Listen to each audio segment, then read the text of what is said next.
How's it going, Twitch? My name is Skull, and on behalf of East Asia Soft, welcome to today's stream. Today is Sunday, which means that it's time for me to continue my playthrough of Venus Improbable Dream. So, I hope everyone had a great week. I was at my in-laws for Thanksgiving, so that's why we didn't have a stream on Friday.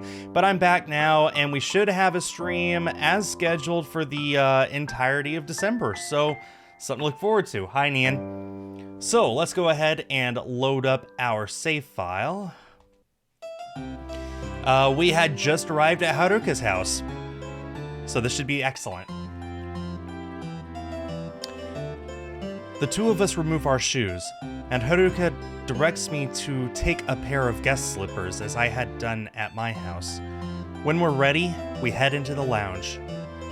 Though I'm terrified, I'm slightly distracted from it for a moment as I take a look around the room. It becomes instantly apparent to me that Haruka's family must have more money than mine does. Many decorations are dotted around, and the furniture is of rather nice quality.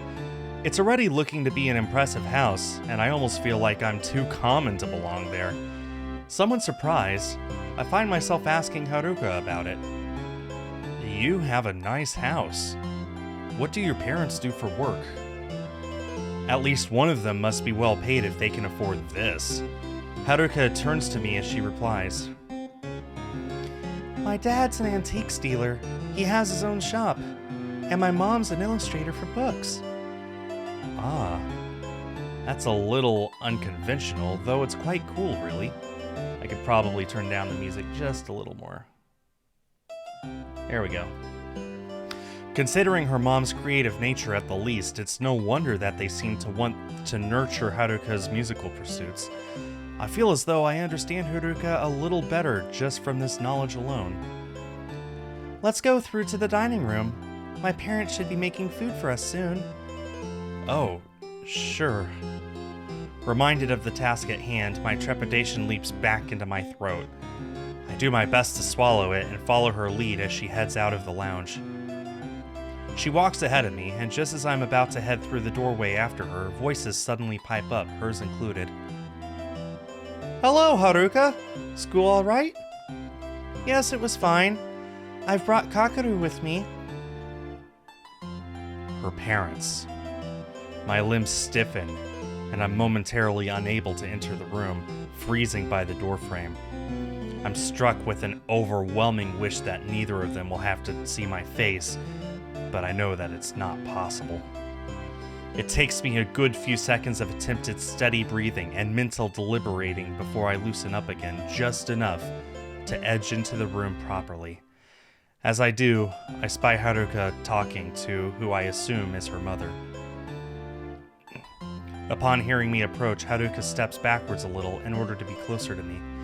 I think it's mainly to put a bit of distance between her mom and us so that I'm not having to stand too close to people. I'm silently thank her for her consideration in my head.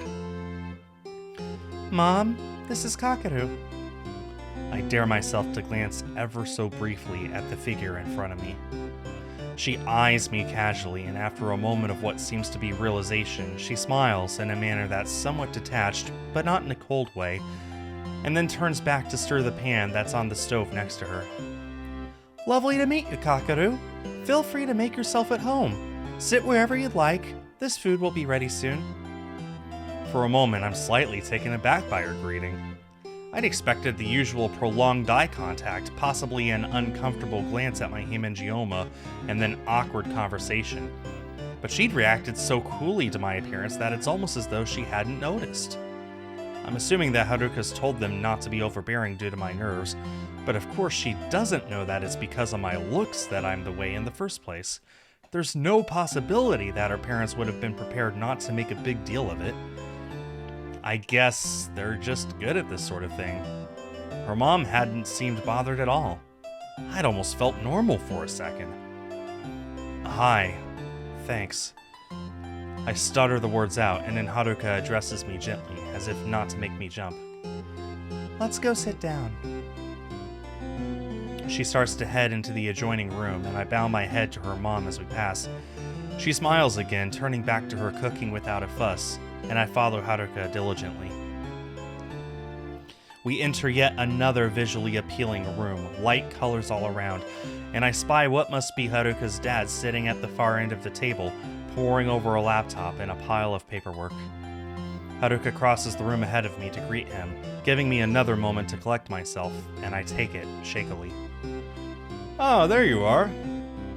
I watch the two of them talk briefly, noting that he looks very relaxed himself. I lumber closer to them, my hands trembling slightly, and then Haruka gestures towards me. "Kakeru's here." I automatically lower my head, disguising it as a sort of bow, and he regards me for a second before smiling easily, just as his wife had done. "Kakeru, nice to meet you." He leans back in his chair, regarding his laptop for a moment. "Sorry about all this. I need to stop bringing my work home. Take a seat." He goes back to whatever he was doing, sifting through some of the papers, and again, I'm left feeling oddly surprised at his reaction to my face. There'd hardly been one.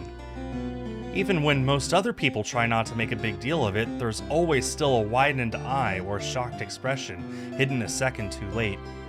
The contrast between that usual treatment and this is very pronounced.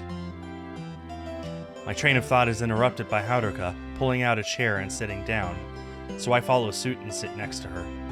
Thoughtfully, she'd taken the seat closest to her dad, leaving me the seat furthest away. I do have to marvel at her for a moment.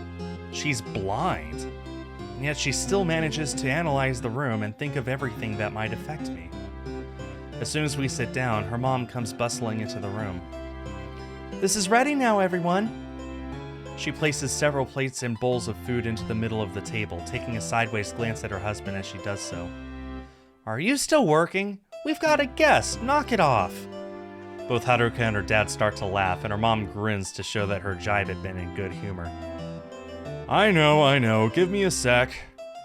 He finishes whatever he's doing and then begins to pile everything up and move it out of the way. There's a generally relaxed air about everything, and I get the idea that Haruka's parents are pretty chilled out, both with each other and among others.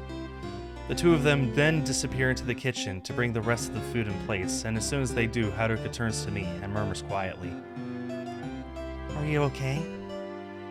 I can sense that she knows exactly how loaded a question is for me, and I appreciate her looking out for me. "Yeah. Did you, tell them that I'm nervous?" It's kind of humiliating to ask, but if she had, I know it'd only be because she'd wanted to make sure that her parents didn't scare me off. The bashful change in her demeanor answers my question before she does. "I did. Not to, I just want you to feel comfortable."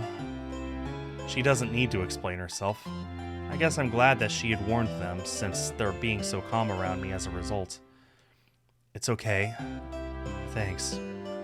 She continues to look worried for a moment, and then slowly nods and accepts my words. Her parents return with the rest of the things, taking their own seats, so we grow quiet and help ourselves to food along with them. I feel very awkward, keeping my head down and focusing on just eating. After a few seconds of no conversation, Haruka's mom speaks up. "So, Haruka tells us that you met in the music club. That's exciting. Are you two helping each other out?" She directs the question more at Haruka than me, probably in an attempt to take some of the pressure away from me. And though they've probably already talked about this, Haruka answers her. "Yeah, we've been finding the club pieces and working on them together. It's quite fun." I nod in agreement, trying to drum up the courage to add something myself.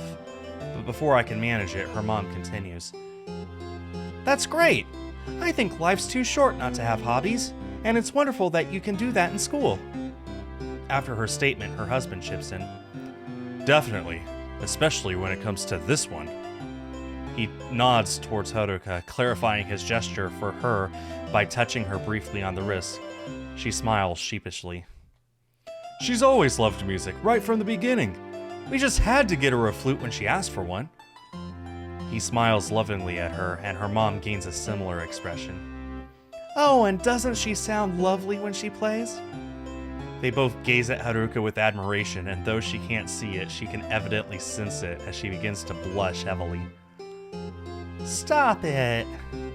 She pretends to squirm in embarrassment, and all three of them burst out laughing. In the warm moment, I take the opportunity to look at them all sneakily while they're temporarily distracted. I don't think I've ever seen Haruka so relaxed. It's like all the weight of her anxiety is lifted when she's at home. I guess this is the real Haruka that nobody at school sees. It's not incredibly different from the Haruka that I see in the little practice room and the CD room when we're hidden away from everyone else, but there's just something slightly different about her. It's pretty nice to see. The laughter dies down, and I allow myself to absorb the harmonious atmosphere and use it to give myself a little courage, speaking up timidly for the first time since sitting down. I played piano as a kid, but gave it up. I started again for the club. Both parents eye me with interest momentarily before averting their gazes again considerately. Well, it sounds like a good thing you picked it back up again. I'm sure you'll make progress in that sort of environment. I nod in reply, and it's definitely true, although I won't admit it to them, that it's mostly thanks to their daughter as opposed to the club itself that I'm improving. Wanting to seem open to conversation despite my reservations, I ask a question. Did you always draw? Haruka pipes up as I mention this. I told him you're an illustrator. Oh, well, actually no. I had a very normal and boring job when I was younger, just to pay the bills and get by, you know how it goes. I started to draw as a way to unwind, and discovered that I really just enjoyed it. It was very difficult to try and break out of what I was doing and go into illustration professionally. A real challenge, but luckily I managed it. She smiles nostalgically as she recounts this to me, and I catch her husband eyeing her with affection as she speaks. I don't think I've ever seen my own parents seem this fond of each other. I think it's important to figure out what you're passionate about early in life, instead of having to do it the hard way like I did. That's why I encouraged Haruka with her music when she started becoming interested in it. If she wanted to pursue it professionally one day, I'd say she should go for it.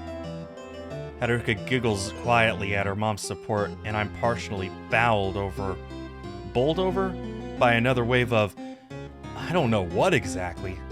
There's a lot of love in this household that's expressed openly, very different to my family. Haruka's dad then speaks up. And I fell into my job totally by accident. When my father passed away, I had to clear out his house before we sold it, and came across what I initially thought was a load of junk in his attic. When I looked into selling it, it turned out that some of it was actually antique, and quite valuable. So we made a nice chunk of money from it. It just sparked something for me, I suppose, and I ended up seeking out and selling antiques for a living, and opening a shop. So it went from a hobby into a career, and then an obsession.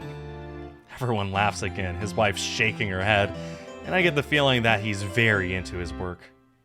Funny how unexpected things can come about from something small, like a hobby or an interest, huh? Yeah. I nod in response, and as we all go back to our food, I ponder his words. They'd reminded me of myself, and of Haruka, and the music club. I'd certainly had no idea what was about to happen when Matsumoto-sensei had called me up to his desk just under a month ago to talk to me, and when I'd learnt that I was essentially being forced, strongly coerced, into trying the music club, I'd been horrified. It had seemed like life as I'd known it had taken a turn for the worst, but now I realize what has actually happened as a result. I guess that's not entirely the case. I'd had some terribly fearful times, but I've also taken up my old hobby and gotten better at it. Found places other than my secluded bench that I can relax in at school, and made my first real friend. I might still quiver with terror half the time, but I'm doing something at least, and I'm sitting here right now in somebody else's house, doing my best to make conversation, instead of hiding in my bedroom shut off from the rest of the world. I guess it's a good thing that I joined the club after all. The four of us continue eating with scattered chat until we're all contentedly full. Haruka's parents stand up and begin to clear the table, assuring us that we don't need to help. Haruka, why don't you show Kakeru your music collection? Haruka nods enthusiastically at his suggestion. I was just about to say that. Do you want to see? Sure. We slide from our seats and Haruka takes me to the other side of the room, where a relatively high-quality stereo system sits above the cabinet that looks to be full of CDs, as well as a large stack of what seem to be vinyl records. They must have a player for those tucked away too. My parents have collected it over the years. It's mostly classical, but there are a few other things too. I love listening to it all. She opens the cabinet doors to give me a better view, and as I take a look, her dad appears behind us, nodding at the vinyl records. Some of these were my father's. A couple of rare ones too. Could have sold them, but once Haruka fell in love with music, I couldn't bear to part with them. Hey, just as an aside to this story, I don't usually do this, as you guys know. I have literally 400 vinyl discs, and almost all of them were my dad's. I didn't even know he had them until he died, and we found them in this big box in the closet.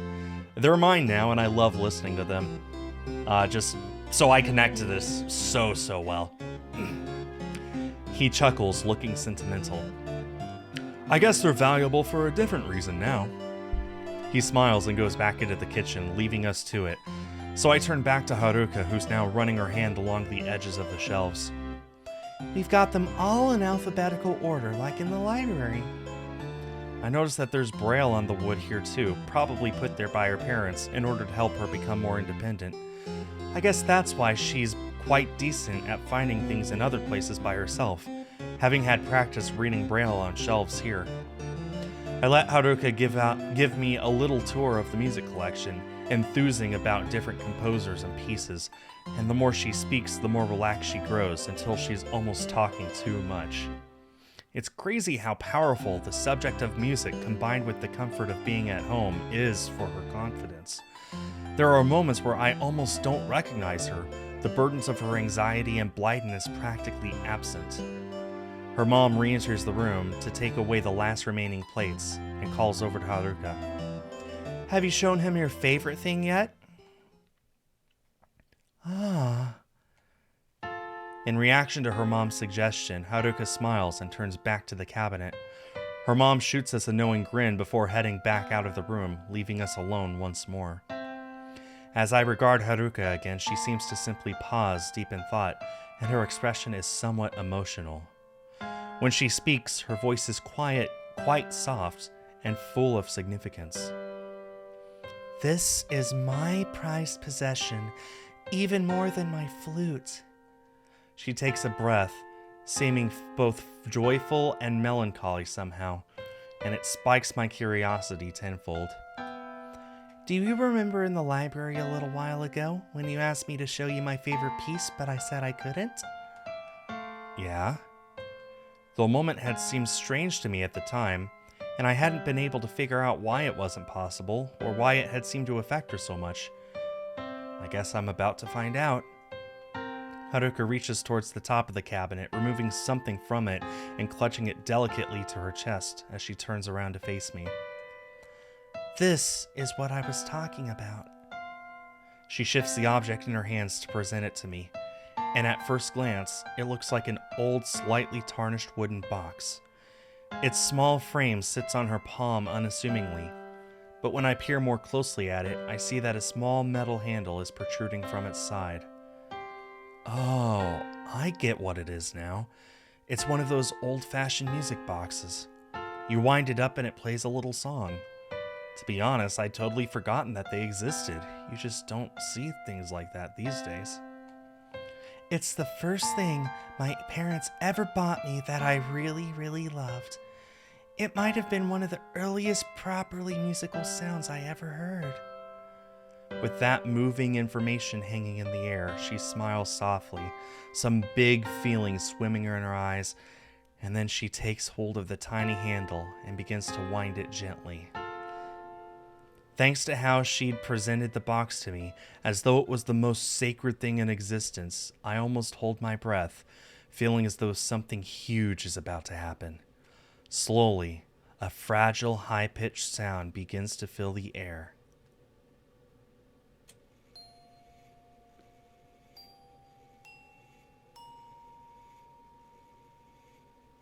The metallic tinkling permeates the room, seeming to cast a spell on the both of us. For a moment, I forget where we are, focusing only on Haruka and the little box in her hands. She closes her eyes in enjoyment as she holds the box, savoring her almost magical conjuration of the sound within. For however long it is that we stand there and listen, we bask in an unusual but wonderful tranquility that envelops us warmly. I don't dare speak to interrupt the music, but stay silent, watching Haruka with rapt interest, having been granted this little window into her private world, her innermost treasures. I feel incredibly far away from her, and yet at the same time closer than I've ever been, like we're standing nose to nose. The weight of her feelings towards this box and the pretty melody it's producing has made this whole experience somewhat intimate. I don't know why, but I feel like I'm witnessing something special. We stay like this for some time, hanging in this moment of near blissful peace. And then the box loses its momentum, slowing to a halt. Haruka reluctantly opens her eyes, looking as though she could have listened to it forever. The last notes ring out, leaving us in pure silence, and Haruka cups the box lovingly in her hands. This is my favorite piece of music in the whole world. It's what made me want to listen and play music for myself. I don't know what it is, whether it's a famous piece or from somewhere else, or maybe it's just a tune that whoever made this invented for the box itself. I've no idea. That's what makes her sad about it. She must have hoped to find sheet music for it so that she could play it herself, but considering how elusive the nature of the melody is, I guess she's never been able to trace it. A hint of regret appears on her face, though she manages. I wish I knew. I wish she knew too. It's really nice, Haruka. Thanks for showing me. I'm not sure what else I can say in the wake of such a deep moment, but Haruka simply nods quietly. Dad says you can see how the box works when you open it. She flips the lid of the box open, revealing all of the minute mechanisms on the inside, seeming impossibly small. She runs a finger over the metal, appearing to marvel over how it feels. Yeah, I see it. She exhales a contented sigh, and just as she's moving to close the box again, I think I catch sight of something. For a brief moment, it looks like there's some text on the other side of the lid, though Haruka's fingers are still in the way, so I can't see it properly. Unable to get a better glimpse, I feel a slight pang of disappointment as she finally closes the lid, placing the box back onto the cabinet gingerly, with the care of someone handling a newly born baby. Taking a breath, she returns fully from her music-induced reverie and regards me with a smile. Anyway, want to listen to a CD or something? Yeah, okay, you choose. She nods and turns toward the collection, browsing the shelves for something to put on, and I awkwardly creep closer, trying to reach the cabinet, my own curiosity having gotten the better of me. I feel kinda bad about essentially going behind her back like this, due to the fact that she can't see what I'm doing, but stealthily, I reach over and prise the lid of the music box open once more, being more careful about touching anything than I've ever have in my life. There it is. I knew I'd seen something. Printed smoothly onto the wood, a single word looks back at me. Venus. Nonplussed, I close the lid again so gently that it makes no sound. Luckily, it seems that I've gotten away with my secretive act. Venus. That doesn't mean anything to me other than the planet, obviously. I've no idea why it would be printed on a music box. Before I can ponder it any longer, Haruka unknowingly diverts my attention, prizing a CD from a shelf. How about some oh, good lord. Rachmaninoff. I play a couple of his pieces. Sounds good. I step back and give Haruka some space while she puts the CD on, feeling suddenly bashful for having gotten so close to her in the first place. Not that she'd realized. She adjusts the volume as the music begins to play, and then invites me to sit back at the table to listen. We take our seats again, turning them to face the stereo, and as she'd mentioned before I'd come here, it does become a bit like being in the music room at school. Just the two of us, a set of speakers, and some music. I enjoy the piece, and after a little while, her parents re-enter the room, taking seats behind us. It momentarily startles us, having become so relaxed from Haruka showing me the music box that I'd temporarily forgotten how nervous I'd been. You don't mind if we join, do you? No, of course not. No. I turn back around, and though it feels a bit weird now that her parents are back, my tension does begin to dissipate slightly. The four of us sit there, gazing at the stereo as we listen, as though watching a TV, and the mellow atmosphere remains. Haruka mentions that this CD is one of her favorites, and she and her parents throw a little pieces of trivia about the pieces and the composer himself. They seem content to simply let me spectate, which is a relief. As I take in the music and conversation, I keep half an eye on the three of them, an odd feeling beginning to well up inside me again. I think it's just because they're so close as a family unit. It strikes me as being so... well, I know what it is. I'm not half as close with my parents as Haruka is with hers, and being here is really hitting it home for me. A huge cavern of guilt opening up in my chest. When I was a very young kid, I seem to remember being much more able to express myself to them. I'd talk to them about things and show them love in silly ways like all little kids do. Nowadays, things couldn't be further from that. I've changed so much, and they must miss that little boy who used to shower them with affection. Watching Haruka with her parents has made me realize that I think I miss being that little boy too. Maybe I should try a little harder. The four of us had ended up spending longer listening to music than I thought we would, and I'd had to text my parents to let them know I'd be back a little later than I'd originally said. Haruka's parents had been really nice to me, thanking me for coming, and Haruka had seen me off at the door, a grateful smile on her face. I guess she'd enjoyed me being there. The coolness of the evening air brushing my skin as I walk, I bask in the relief that tonight hadn't gone anywhere near as badly as I'd anticipated. I'm so grateful that I could somehow keep my nerves in check.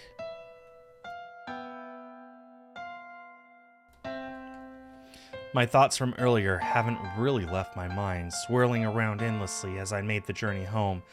So as I approach my front door, I consider them all seriously. To be that little boy again. Well, I can't go back in time, but perhaps, taking a breath, I head inside. It doesn't take me long to slip off my shoes, but when I walk into the lounge, my parents are already waiting for me, seeming very eager to hear my account of my visit to Haruka's house. Kakaru, you really are home late. How did it go? I get the feeling that they've been worried about me, more so due to my late arrival. I can only tell them the unlikely truth that I sort of can't believe I'm saying. It was pretty good. Both Mom and Dad burst into large smiles of admission. That's great, son. Good job. I feel my face flush. Wonderful. I'm so proud of you, Kakaru. You've made so much progress. They ask me about my evening, and I give them an awkward and very brief summary of how it had gone. If anything, they become more impressed with every detail I recount. By the end of it, they're beaming from ear to ear. They sound like a lovely family. I'd love to meet their parents one day. I'm sure my parents would love Haruka's. They're about as down-to-earth and accepting as anyone can be. The conversation grinds to a clumsy halt, and I begin to head towards the stairs as usual, signaling that I want to be alone in my room. However, everything I'd been musing about on my way here shoots back into my head, and I find myself stopping at the bottom. Just one little gesture. Nothing could possibly go wrong. They're my parents. Turning back around to face them fully, I take a deep breath, and with as much determination as I can muster, I raise my head. I catch my mom's eye straight away, and instead of flinching and looking away, I force myself to meet her gaze and keep it for a few seconds. In a way, it feels like hell, as though doing something as simple as this is incredibly wrong. But I try to convince myself that it's not the case. She seems taken aback as she maintains eye contact, not used to having me look at her for so long. I tear my eyes from her, moving them onto Dad, and we look at each other similarly. After a few seconds, I manage to utter a single sentence. "Thanks for letting me go tonight." I'm shaking, but at the same time, I allow myself to acknowledge that I'm doing this. I'm giving my parents just a hint of the respect that they've deserved all this time that I've denied them for my own selfish reasons. The both of them gaze back at me with affection, seeming touched by the gesture, and nod their heads in response. "Anytime." I nod back, and my nerve having run out, I turn and dash up the stairs, yearning for the solace of my room. However, as I go, I feel a little hint of gratitude that, perhaps, I managed to make my parents a little happier tonight.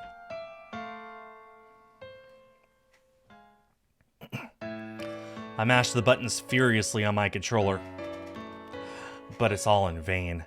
Having failed the level again, I sigh in good-humored frustration and put down my controller to take a drink. It's Saturday, and I'm enjoying another one of my gaming marathons. With nothing occupying my mind as I take a break from gaming, it automatically goes back to last night's events.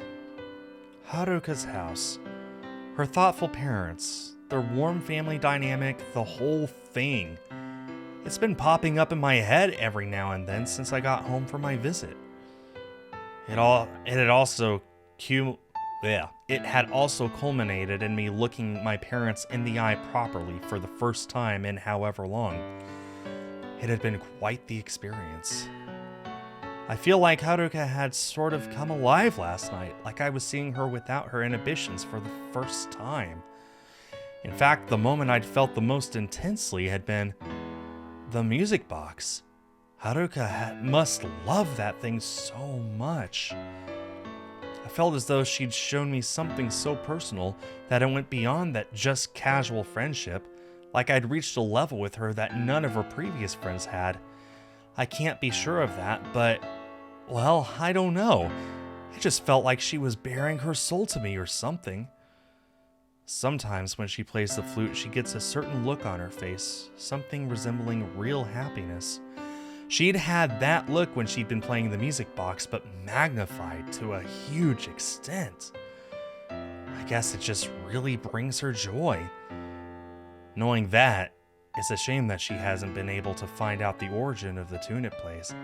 I'm sure if she were able to learn it, it would be her favorite piece to perform. As soon as I think this, another memory of the box comes to the forefront of my mind, an image rendering itself on my mental screen. Venus.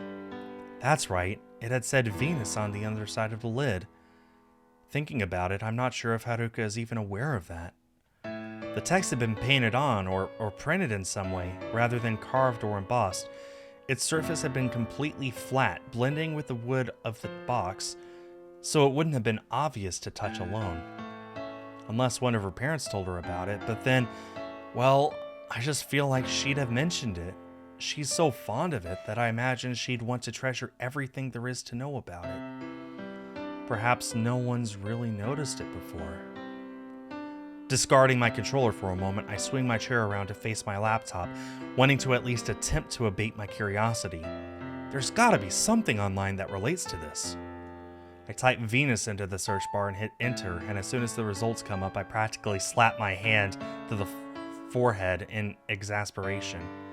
Of course, everything that's appeared is to do with the planet Venus. Should have seen that coming. I changed my search term to Venus Song. What comes up is an array of what seems to be pop songs titled Venus. They're all by Western singers. I click on the videos for a few of them, but none of them sound remotely like the melody of the music box it played. Maybe I'm getting the wrong idea here. Maybe the word doesn't have anything to do with the box's tune. It might relate to who made it or what shop or company sold the box in the first place. I'll try one more time. I delete my search again, altering it to Venus Music. A different set of results shows up. This time, the first hit is a list of apparently all songs or pieces of music that have the word Venus in their title. Feeling as though this might be a bit more useful, I click it. Oh man, this list is huge! Who knew there were so many songs called Venus? This is crazy! I don't have the time to scour through all this. Losing my patience somewhat, I slouch in my chair, a little put off. Abandoning the task, I swivel around and pick up my controller again, returning to the level I've been struggling to beat. Could have tried Venus Music Box, but okay. However, just as I'm about to start, I find myself pausing, my thumb hovering over the button. The sight of Haruka's peaceful face as she'd listened to that little box won't leave my mind. I don't know why I care so much, but I just feel as though I should help her discover the true origins of that melody if I can. I guess it's another friendship payback thing. I know that I've done a couple of things for her recently, but I still want to keep making an effort somehow. I just know she'd be over the moon if we found something to do with the box's song. Dropping my controller for a second time, I go back to my laptop, resigning myself to scrolling through the many pages of this music directory, checking out almost every single piece relating to the word Venus. I'm not sure how long I sit there for, filtering through song after song with no joy. Most of them are things I'd never expect something as demure as a music box to play. I highly doubt its tune had been inspired by any of these. I'm starting to think that I should just give up when another entry catches my eye. It's a classical piece this time, rather than some dumb pop thing. Seems more promising, I guess. Expanding the article, I see that it's by a composer named Gustav Holst. Never heard of him. His most famous work appears to be something called the Planet Suite. Looks like he wrote a piece for each planet in our solar system, so of course there's one for Venus. With nothing to lose, I search for the track in another tab, finding a recording of just the Venus section and give it a listen. The introduction is so quiet, I find myself turning the volume all the way up to maximum. Hang on. Doesn't this sound... Pausing it for a moment, I try to mentally summon the box's melody back into my head. What did it sound like?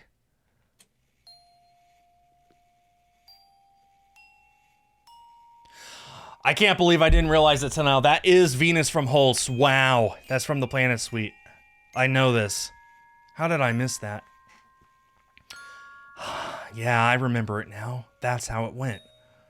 I hit play on the video to the Holst piece again, and the more I listen, the more the two melodies now dancing in my mind sync up. This is it.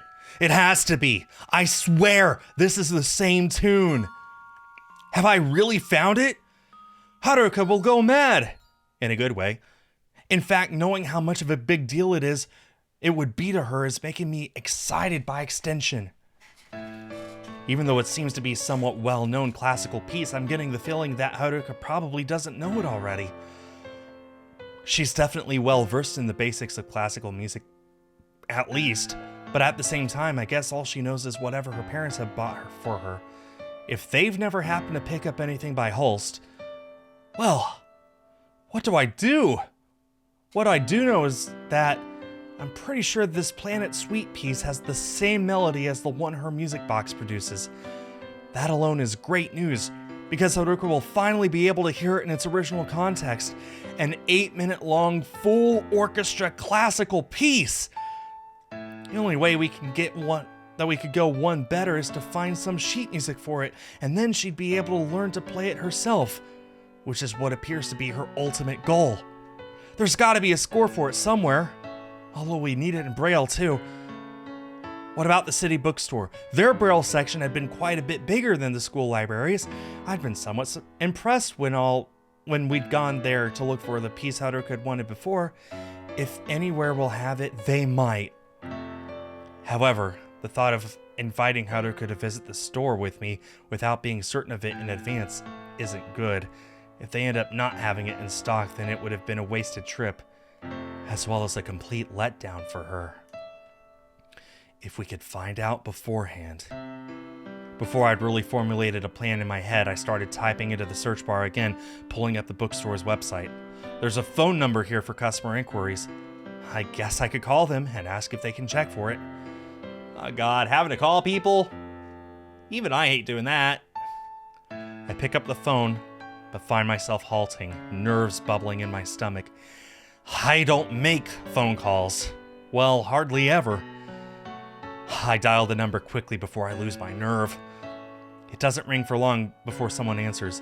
Awkwardly, and with much more of a shaky voice than I'd like, I ask if they have any Braille sheet music for the Venus piece in stock, specifying that we need it arranged for the flute. I'm left on hold for a minute or two, when the store attendant goes to check, and then the generic music stops abruptly, the voice returning. Yes, we have copies of the Braille sheet music for the entire Planet Suite here, and there are flute versions of it too. Are you looking to purchase or reserve one, sir? They have it? I'm a little skittish from my nerves, but struggling through the cloud of awkwardness in my mind, I realized that reserving a copy would be a good idea. Haruka and I could go and pick it up together. Without even thinking about the fact that I'm lining myself up for another potentially uncomfortable trip into the city, I respond. Yes, I'll reserve a copy, please, to pick up tomorrow. Attaboy, Kakaru! The things the man does for love! I give her my basic details and she confirms that the book has been put aside in my name, available to pick up anytime during store opening hours tomorrow. I thank her and hang up, letting out a breath I didn't realize I'd been holding.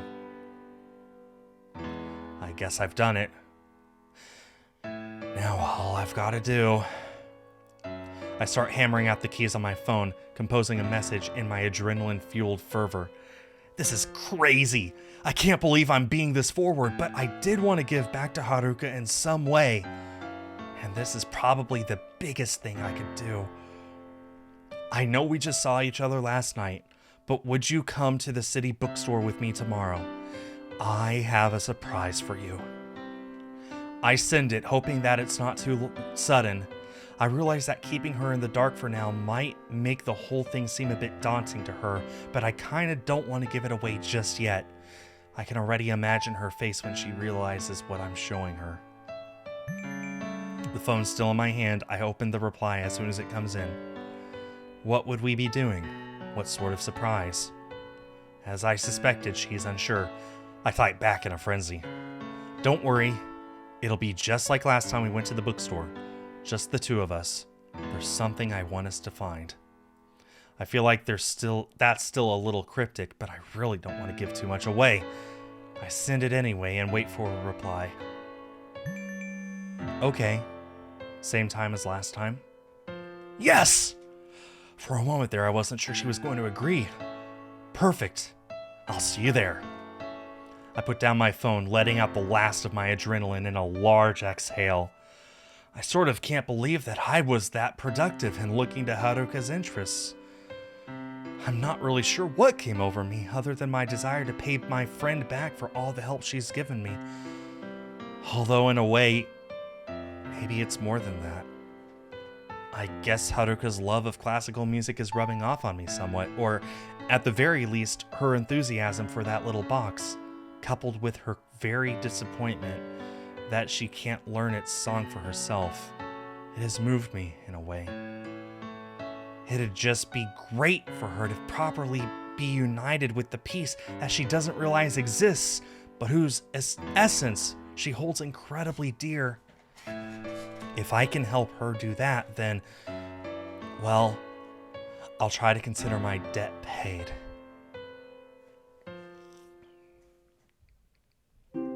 It's the big day. Well, it feels like a big day to me in a way. I'm in my usual backseat on the bus, hunched over to hide my hemangioma. My stomach still flutters with nerves like it always does, but somehow I feel ever so slightly less anxious about going into the city today. I assume it's because of why I'm going. This isn't a casual meetup with Haruka or a mundane trip to the doctor. I'm on a mission today, and the thought of it is helping to dull my trepidation at being out in public just a little. We arrive at our destination, and as usual, I hang back until everyone else has exited the bus ahead of me. Sundays are generally a little less quieter than Saturdays, which I'm grateful for. Nevertheless, I stride quickly toward the bookstore, avoiding the glances of others. When I get there, I realize the mistakes I made. I've walked very fast, ensuring that I get here potentially minutes before Haruka will, leaving me to have to loiter in full view of everyone else once again. Racking my brain for a solution, I realize that I could just go inside and buy the sheet music myself. They've put it aside for me, so it shouldn't take too long, which means I'll probably be back outside just before Haruka gets here. Yeah, I'll do that. I spied the small line waiting at the desk, but thankfully it's moving pretty fast, so I join in awkwardly, keeping my eyes on the floor. This isn't nice, but it should be over soon. After a minute, I get called forward and manage to stutter out my reservation details. As the store attendant goes to fetch the book, I feel my phone vibrate in my pocket. Checking it, momentarily glad to have a reason to look down, I see a message from Haruka. I'm heading to the store now, about a minute away. Still waiting for the book, I text back. Okay, see you then. I shove my phone back into my pocket as the store attendant returns, and I pay for the book. I might as well buy it for Haruka as a present, or if she really doesn't want me to be out of pocket, she could just figure that out later. It's more important that we get it first. Nodding timidly at the store attendant once the transaction is complete, I scurry back out of the store and onto the street. That was good timing, like I'd hoped. As I reached the spot I'd been standing in before, I notice Haruka further up the street, heading this way. As she approaches, I make sure to call out to her softly. Hey, I'm here. I just love this dress. She relaxes once she hears my voice, approaching me with a smile, although there seems to be some confusion behind it. Kakeru, hi! Were you waiting long? No, not at all. She nods and continues to gaze in my direction inquisitively. So, what are we doing here? You've been pretty secretive about this. She smiles as she says this, so I know that she's not too worried, but part of me still feels guilty for dragging her out here without explaining anything. However, knowing what now lies in the bag in my right hand spurs me on. Yeah, sorry. I just wanted to keep it a surprise. I think you'll really like it. She cocks her head to the side curiously, clearly still baffled, and I turn back towards the store's automatic doors. Shall we go in? Once inside, we head to the sheet music section as we'd done last time we came here. I'd been counting on it being as quiet as then too, and to my relief it's even quieter. God, I love Sundays! Glancing around, I see a small couch sitting near one of the racks of books, and figure that it might be a good place for us to be, considering what I'm about to do next. There's a couch just over here. Shall we sit down? We're not looking for anything? Not this time. Here, I'll show you. Walking slowly to ensure that she can follow my lead, I head over to the couch, directing her as to where it is as well as I can, and we both take a seat. Not wanting to drag this out any further, I slip the book out of the bag. I've bought some sheet music for you. I got it while I was waiting for you to get here. Her eyebrows shoot up immediately. You bought it? I'll have to pay you back. No, you don't have to. It's not just any sheet music. What do you mean? For some reason, I feel nervous to tell her. Maybe it's because I'm so eager for her to be pleased about it that I'd feel terrible if she didn't like it. I don't know why she wouldn't, but with my insecure mind, any worry is possible. Taking a breath, I start to speak as though I'm presenting an award or something. You showed me your music box on Friday, right? And you said you didn't know what the song was.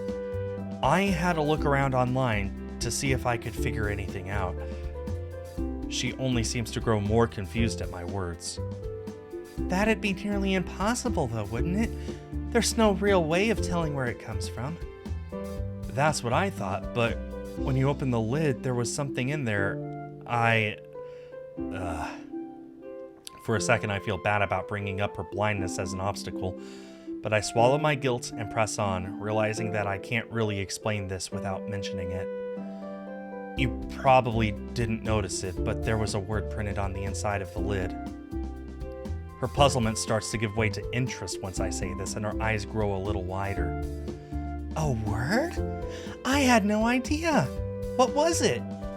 It said Venus. That's the only clue I had to go on. Venus.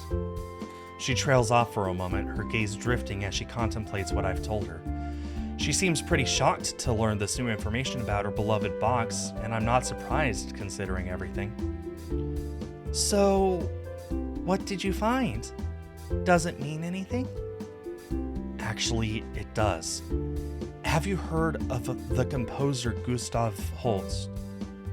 As I ask her, her fingers tighten slightly around the book in my hands, both excited and anxious about giving it to her. Holst? No, I don't think so.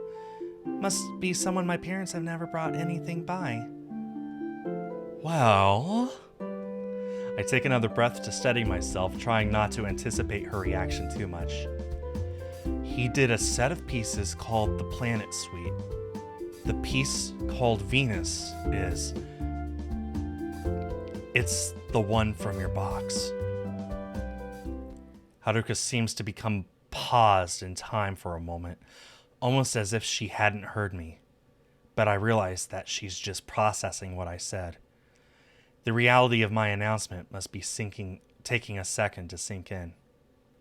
After a few seconds, she comes back to life. It's... So... we know what it is? Yeah. Here. I got the book. I extend it towards her, placing it into her hands as she reaches for it. Once she grasps it steadily, she runs a hand over the braille, reading the book's cover for herself. Every piece in the suite is in there, but Venus is the one you want. Influenced by my words, she opens the book and flips to the beginning of the Venus piece after locating it in the contents section. She remains silent for another minute, simply reading the braille and marveling over it. I can play this. She tears her eyes from the book momentarily to look up, her gaze hitting my collar. Kakaru, this is so... I can't believe it.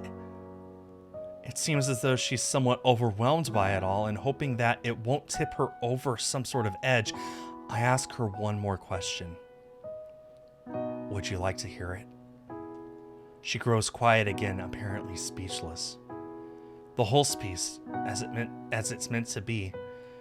I've got it on my phone, and I brought headphones. You can listen to it right now if you want. I've downloaded it and put it onto my phone yesterday, after reserving the sheet music and organizing this meetup. I couldn't just send it to her in a link or something lame like that. I figured she'd want to hear it as soon as she found out about it. It seems as though my hunch had been right, as she suddenly nods, more eager than I've ever seen her. Yes, please. I give her the bag to put the book into, and she moves it out of the way so that I can hand her some headphones. Luckily, I'd found a splitter at the back of one of my drawers, meaning that we can both plug in and listen to it at the same time. She puts the headphones in, her face displaying so many simultaneous emotions that I'm not sure how to read it, and I find the track on my phone. Ready? She takes a deep breath as though something incredibly meaningful is about to happen. And I understand that to her, it really is. Yeah. My chest buzzing with something I can't quite identify, I press play.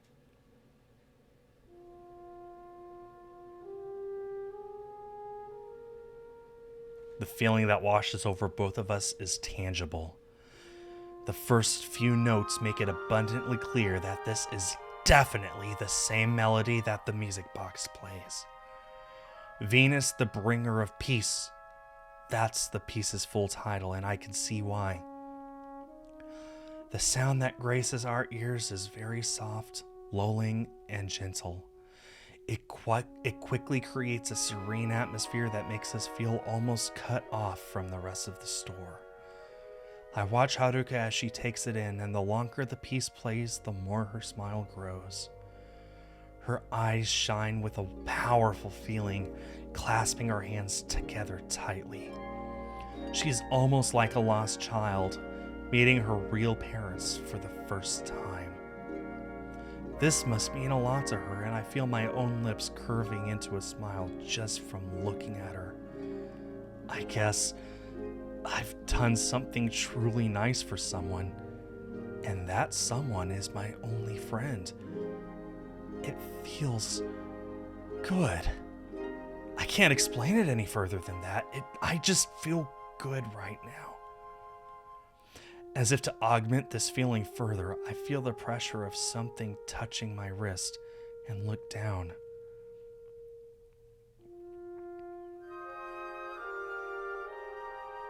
Oh man, what a beautiful picture. Haruka's fingers are wrapped gingerly around my skin, warm and soft. I'm taken aback for a second, but we're both so caught up in this peaceful, significant moment that, oddly, I don't jump. When I look up at her, I'm struck with a dense, not entirely identifiable feeling.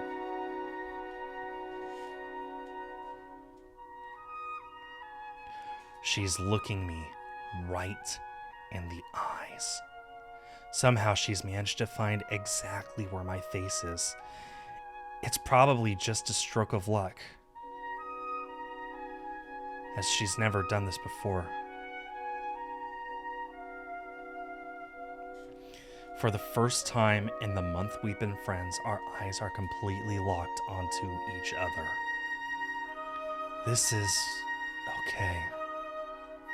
Little tremors of nervousness run through me from being looked at so directly, but at the same time, I'm comforted by the knowledge that she isn't really seeing me, and instead is simply trying to show me respect by facing me as accurately as she can. She squeezes my wrist ever so slightly, her already wide smile growing even further.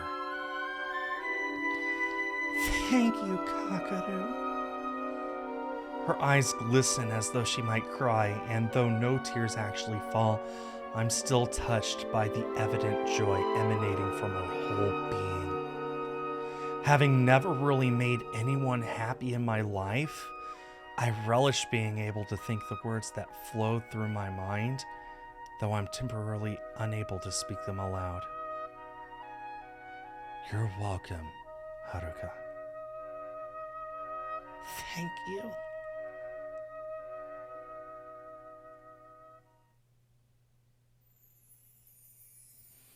All right. That was beautiful. Wow, that was beautiful. So we do have a second chapter here, and unlike the first chapter, the decisions that we make from here on out actually do affect the ending. So if we want the true ending, we do have some exact choices that we'll have to make, and I plan on making those choices when we reach them. I have a cheat sheet here so I don't make the wrong choices. I want the true ending of this game, and you can't stop me. July. Summer is truly upon us now, the rainy season slowly giving way to bright, humid days. A steady light streams in through the windows as I stride down the corridor, making my now very familiar journey to the music club room. It's funny how things have changed. At the beginning of last month, I was a complete shut-in, only appearing for classes and nothing else, and repeating the same day over and over for years. Now that summer is here, I'm a fully fledged member of the music club, having learned all of the pieces and played my part as best I can, working with what I consider to be a large group of students that I'd never seen before. The cherry on the cake is the fact that I've actually managed to make a friend. Haruka and I are easier with each other than we were at the start, having shared our worries and concerns and spent many an hour together. I don't question the idea that we're friends now. It's just a given. Having never really had that in my life before, it's a good feeling. True, I might still be that helpless shut-in a lot of the time, but I've slowly started to branch out and do more things that I wouldn't have thought I was capable of originally. So I guess I can give myself a little credit there. Yep, things aren't so bad right now. Also just occurred to me, this is day 7, so 7 times 1.5 is... So it takes about 10 hours to beat the first chapter. So I'm guessing that we're going to be here for another 7 days. So yeah, maybe by the end of December we'll finish this, maybe a little after. With a slight spring in my step, I head into the club room. I enter a familiar scene. Kudo-sensei is poring over some paperwork on his desk, and due to my fast walking, I'm among the earlier students to arrive. My head down as always, I cross the room and take my seat at the piano, setting up my sheet music. I still find this whole situation somewhat nerve-wracking, but it's not as bad as when I first joined. As I sit quietly and wait, scanning the notes of the music in front of me absent-mindedly, the other members filter in, chatting casually as they set up their instruments. Once the noise level rises to its usual peak, Kudo-sensei looks up from his paperwork, counting the heads, and then stands up and addresses everyone. Alright everyone, listen up. I'm sure you all know what I'm going to say, given what month we're in now. There's a smattering of excited whispers, but I'm completely in the dark, having no clue what he's talking about. Thankfully, I don't have to wait long to find out. At the end of July, we'll be taking part in the end of year festival, as usual. We need to use these next few weeks to focus on one song only to get practiced up to perfection, so we'd better choose it today. What? No one told me about this when I joined the music club. I'll give you a couple minutes to talk about it amongst yourselves and come to a consensus. As soon as he says this, everyone practically explodes into fervent chatter, evidently looking forward to this performance. Sitting here, detached from them all, I feel my heart sinking and my stomach bubbling. Before I can even form any cohesive thoughts, Kudo-sensei strides up to me. Akane! I want things to be fair for you.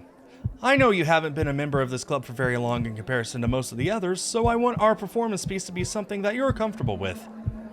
He lowers his voice somewhat so that our conversation isn't broadcasted to the whole room. Which pieces do you prefer from our list? I'm sure we'll be able to come to an agreement on one of them. I'm grateful for his consideration, but... A performance? On a stage? I've heard about the end-of-year festivals in passing. They're among several huge school-wide events that I never attend. Most clubs have to participate in some form or another as a way of celebrating and promoting the school's activities.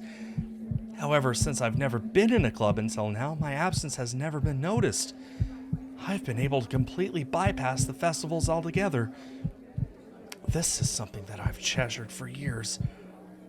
Don't tell me now that I've lost that freedom. Sweating, I realize that I haven't answered Kudo-sensei yet. I could barely think straight. Before the purpose of getting him off my back and not holding things up for the moment, I rack my brain and formulate a response. That song, or Air on the G string. They're the pieces I find easiest to play.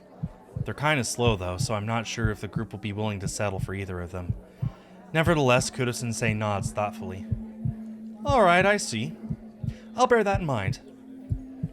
Noting the almost rowdy cacophony of sound that everyone's debating has now created, he strides back to the front of the room, signaling to the group in a relaxed but authoritative manner, and they all quiet down.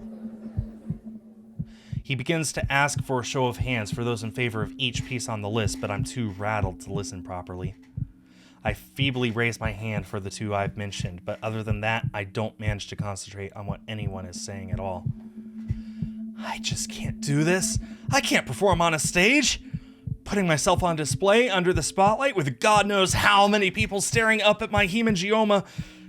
I physically shudder at the thought, cradling myself to try to minimize it. This is not what I signed up for when I joined this club. Kudo-sensei clasps his hands, and it startles my consciousness back into the room.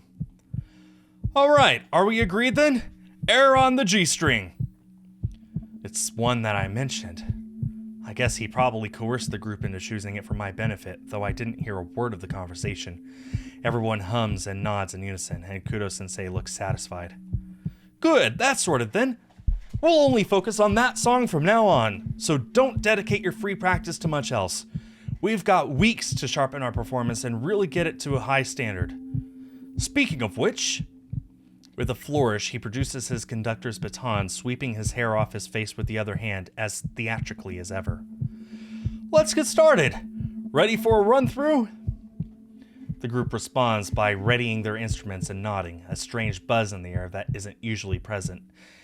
And awkwardly, I realize that I need to do the same, scrambling to find the Error on the G-string music among my books. I guess I've got to get on with this before I can think about anything further. The group practice somewhat forces me to push my fears aside and simply concentrate on what I'm doing, but my nerves are still humming in my gut horribly in the background. We continue to play Error on the G-string several times until Kudo-sensei calls us to a halt. That'll be enough for now. We're all focusing on the same thing now, so do be sure to help each other out during free practice if you need it. Go on, off you go. With that, the room breaks down into subgroups as usual, and I'm left somewhat adrift, unsure of what to do with myself. I do go to meet Haruka, or do I go to meet Haruka? Or am I required to stay here and work with everyone as part of the group, now that we have a specific goal to achieve? Kudo-sensei appears at my side again, apparently eager to talk to me once more, though he looks a little more concerned than last time. Akane, I realized that you might not have known about this in advance. I'm sorry if I sprung the performance on you. That's considerate of him. How do you feel about it? Is it something you think you can manage? I don't even know how to go about answering that question. Almost every cell in my body is silently screaming a big, resounding hell no. But I can't be that rude. Kudo-sensei has been pretty good about making sure that I'm as comfortable as I can be in this club, so I owe him something. I could say that I'll think about it, but I feel as though there really isn't time for me to hesitate. We have 4 weeks until the festival, and the group won't want to hang around with me while I take my sweet time deciding whether I'm going to join in or not. Unsure of everything, I wavered for too long and missed my chance to speak. I feel quite happy with your progress since you've joined the club. You've definitely improved, Akane, and with a piece like Error on the G-string, I'm positive that you'll be able to pull off a good performance. His words are complimentary, but I still see some worry in his face as I glance briefly at him. I'm guessing he might be anticipating a refusal to perform, and as likely as that is, I don't want to let him down somehow. I'd feel like such a jerk just flat out running away from it. Still, I can't summon an answer from my whirling head, and Kudo-sensei seems to get the picture that I'm not ready to reply just yet. You can think about it for the rest of the day and give me your answer tomorrow. We need to get moving, but I can give you a day to consider it. Whew, at least he's granting me that. For a moment, he looks as though he's about to leave me to it, but then pauses, looking thoughtful. You've become quite good friends with Fujiwara by now, I see. This is an unexpected turn in the conversation. I nod in response. I'd be interested to see... He trails off, seeming to be wrestling with something in his mind, and whether to say it or not. In the end, he comes out with it. She's never performed at the festival, despite having been in the music club for several years now.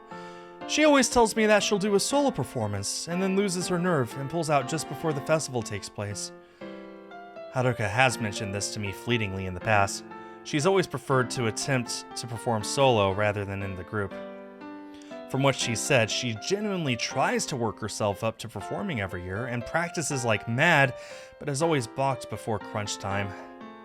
It's a shame because she's a great musician, and I could see that this repeated withdrawal has taken a toll on Kudo-sensei too. It technically goes against the club rules as it's mandatory for all members to participate. Ouch. That seems to suggest to me that I almost don't have a choice in whether I'm going to perform or not, although he hasn't outright said it. I suppose I've given her the benefit of the doubt due to her circumstances. It certainly can't be that easy. However, I'm wondering if you might be able to change things, Akane. Me? What's he expecting me to do? Since the two of you are somewhat close, I was hoping you might be up to asking Fujiwara if she joined the group performance with you. If the two of you are comfortable with each other, then it might make joining the ensemble feel a little more agreeable. He says this as though musing to himself, clearly unsure of whether it would work, but still poses it to me as a question. I mean, I guess I see his point. I do feel at my most relaxed while performing when I'm practicing with Haruka. If she feels the same, then it might just take a slight edge off the terror of being in a group with both of us. If she can still work together and back each other up. Even still, I'm not sure how she'd respond, and I still have no idea what to think about the whole thing myself anyway. It's all a bit too sudden and daunting at the moment. Kudo-sensei looks at me somewhat regretfully, as though he feels bad about asking. I don't mean to put you in an awkward position, Akane, but if it's not too much, I'd appreciate it if you could talk to her about it. She is a good flutist. Flautist? Yeah. From what I've heard, it'd be a shame to let that go unnoticed. That I can agree with. Wanting to at least give him something, I nod. I'll ask her. He visibly relaxes at my words, seeming relieved. Oh, thank you, Akane. Good to know I could count on you. I'm not entirely sure about that. All right, off you go. Nodding in thanks, he turns away, and I realize that I'm free at last. Bundling up my books in my arms, I leave the mass of students behind, and though this part of my day should be relatively normal, I can't help but feel very unsettled. Hey. I emit the word quietly as I close the door behind me, heading over to the piano. Hey. Her reply has been just as downcast as mine, and it causes me to halt for a moment, turning to look back at her. Though she seems relatively composed as always, there's a hint of something troubled in her expression. You okay? She hesitates a little before responding. Yeah, I guess it's just the club.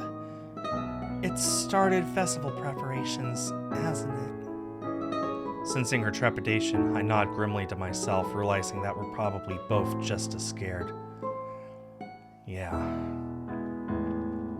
Neither of us speak for a moment, lost in our worries, but then Haruka pipes up quietly. Kudo-sensei pulled me aside earlier and gave me another lecture about joining the group. He does it every year.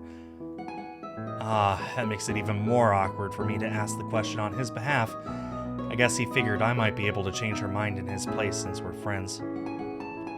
But I said no. I know he doesn't like it, but I just don't fit in with the group. It does put more pressure on me, but I'd rather try to do it alone. A sort of bleak acceptance comes over her, and I get the idea that she's used to feeling like this. I'd prefer to play a piece I really love, that I've chosen myself, as opposed to just going along with whatever everyone else wants to. It just feels better that way.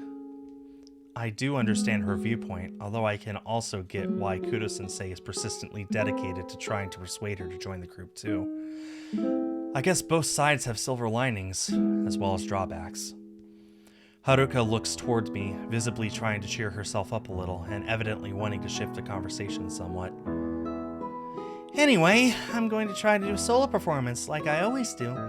What about you? Would you ever feel comfortable performing in front of an audience?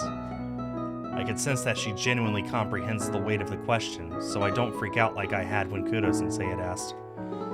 I don't think. I feel my mind beginning to drown in the tsunami of doubt. I'm not sure I could do it. It's pretty terrifying. Although I guess in the group there'd be less emphasis on me specifically. That's pretty much the only plus that I'm holding on to whilst trying to figure out my feelings about all of this. In the group, I'm only one of 16 people, and I have that slight buffer of everyone around me. People wouldn't be staring at me alone. I wonder if whoever's in charge of organizing things would position the piano so that my hemangioma wasn't visible to the audience. I sigh at my own pathetic wishes. I can't count on people pandering to me that much. It's not all about me. I just don't know. I have no idea what to tell Kudo-sensei. Haruka nods throughout my scattered sentences, her expression compassionate. I get that. Only you can tell if you'd be able to do it too. The only thing I'd say is that if you do want to perform deep down, and I think that's important, if you have an ambition, then it's worth at least trying to make it happen. She seems a little sheepish at telling me this and smiles awkwardly. If you don't feel that way, then that's fair enough. I just wouldn't want you to deny yourself a chance to try something that you'd like to do. That's thoughtful of her, and I see her point. If performing a piece on stage was something that I really wanted to do, then this is the perfect opportunity. I just can't say I've ever had that ambition, or at least I've never really thought about it. You know, you could even ask to do a solo performance like I am, if it'd make you feel better for whatever reason. I guess I could, but I don't think Kudo-sensei would be happy about it, and I'm not sure I could picture myself playing alone any easier than I could playing with the group. Although I suppose I could play whatever I wanted then, and pick the easiest piece on the list. This is too much. I just can't deal with it right now. I'll have to think about it. Haruka nods, understanding my mental distress, and lets the subject lie to my relief. However, as I'm thinking about what to do next, I'm struck with the awkward responsibility of posing Kudo-sensei's question to her once again. I guess I should just get it out of the way while we're still somewhat on the topic. If I was in the group, do you think you'd like it more? I don't like it as soon as I've said it, but I can't reword it now. I just mean, it might feel better if we played together in it. Haruka doesn't seem offended, thankfully, but answers how I'd expected she might. It might. I do like practicing with you, but I think it's better because we're alone. I figured as much. Yeah, although they decided on playing air on the G string, so at least it's not too hard. Your flute sounds nice on the lead line when we practice it. You'd probably fit in pretty well with... No. I paused, my mouth hanging open mid-word. I hadn't expected her to cut me off so bluntly. I guess I overstepped a line. She festers for a moment in what seems like somewhat masked annoyance, and a silence hangs over us for a solid few seconds before she softens. Sorry, I didn't mean to snap at you. She seems genuinely apologetic, and though her abruptness had surprised me, I'm not offended. It's okay. I've just got my own way of doing things. I'd rather not work with the group. It's alright. Sorry, I won't bring it up again. She fidgets, shooting me with an awkward smile in an attempt to lighten the mood. It's okay. The two of us hover in place, unsure of how to move things along from this slightly difficult moment. But then she manages to turn the conversation more pleasant again. Anyway, if you do go with the group, I can still help you practice air on the G string like we usually do.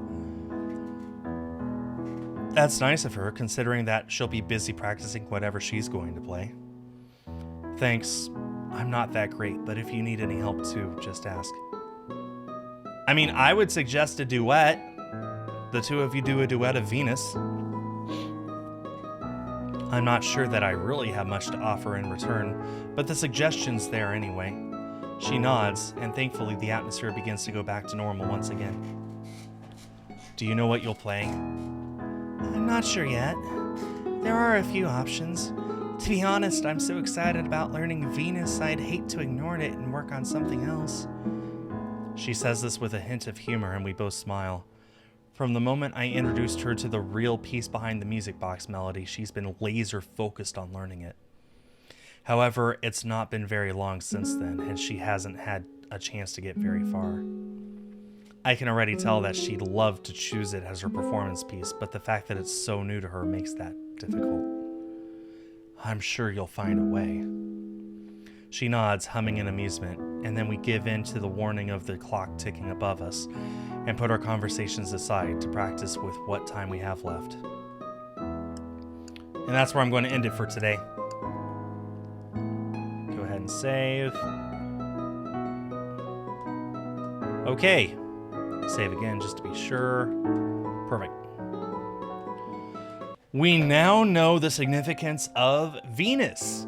That's great. So there was a time there in the middle of the stream where I paused to write something down.